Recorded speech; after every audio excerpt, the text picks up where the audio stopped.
Well, the question is, how would they figure out what was going on, and how would you know that people are Muslims that are coming into the country? And that is, it's not on any passport in the world. And you say you have a lot of support.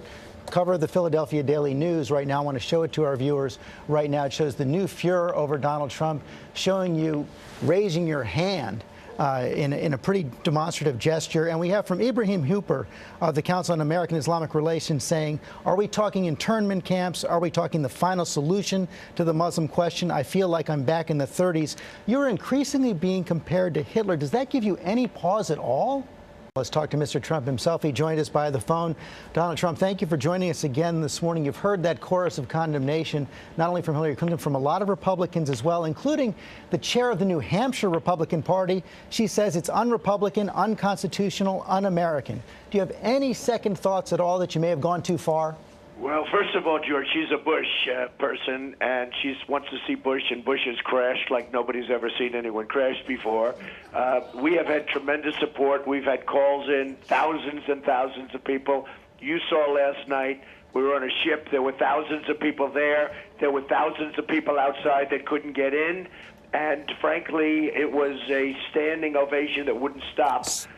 People, and you did polls. I mean, people went and interviewed the people that were at my speech last night, and they just want to see something happen. So no second thoughts. We had the World Trade Center. We had the pre-World Trade Center. Remember, a lot of people forget now. They tried to blow it up twice. We had so many other incidents, and we had now the last incident in California. Now it turns out that $28,000 was deposited into this punk's safe, account. Probably given by some people that we are fighting. Something has to be done. And if you look at what I'm saying... Well, let me stop you right there. Excuse me for a second. Let me just stop you right there. Tell us how it's going to work if you indeed are going to get this done.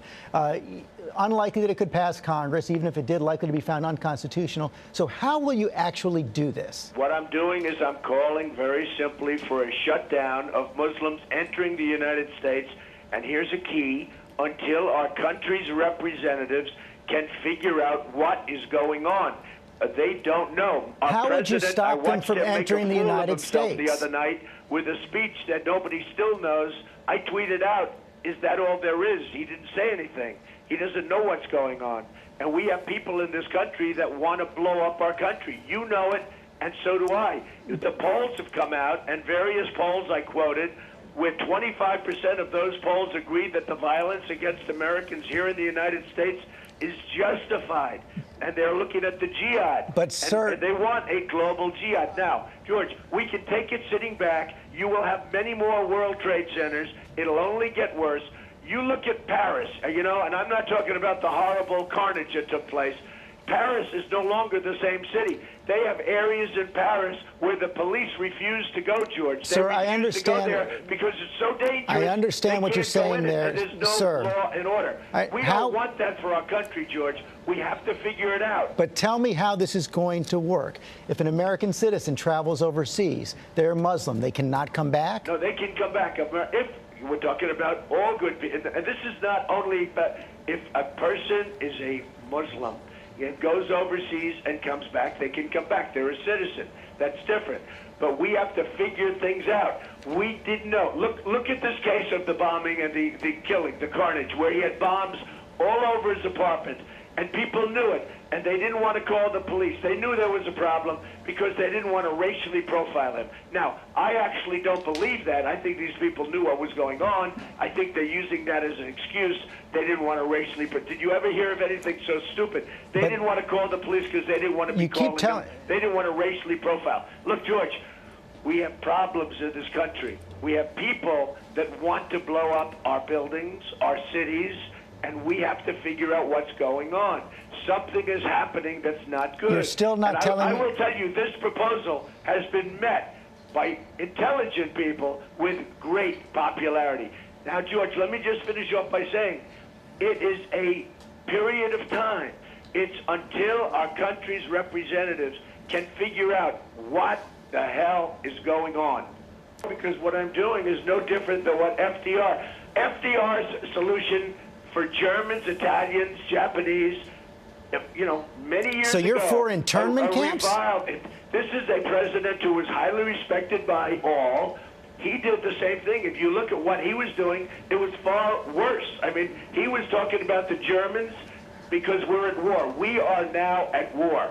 We have a president that doesn't want to say that, but we are now at war. I've got to press you on that, sir. So you're praising FDR there. I take it you're praising the setting up of internment camps for Japanese during World War II? No, I'm not. No, I'm not.